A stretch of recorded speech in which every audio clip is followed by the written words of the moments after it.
ഈ താമരക്കണ്ണന്റെ സൗന്ദര്യം കണ്ടോ? ശിവ ശിവ ശിവ ശിവ. ഇതിനി വർണ്ണിക്കാൻ പറ്റിയ ഉപമാനങ്ങളൊന്നും മണ്ണിലോ വിണ്ണിലോ ഇതേവരെ ജനിച്ചിട്ടില്ല.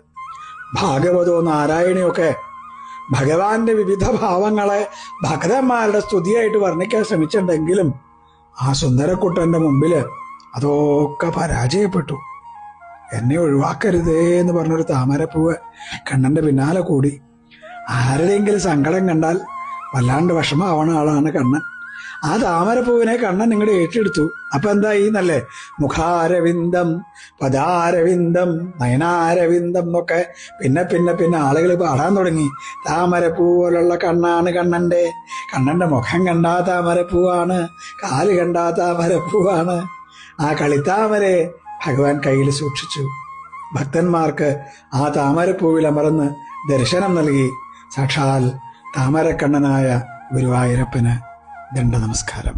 കൃഷ്ണ ഗുരുവായൂരപ്പ.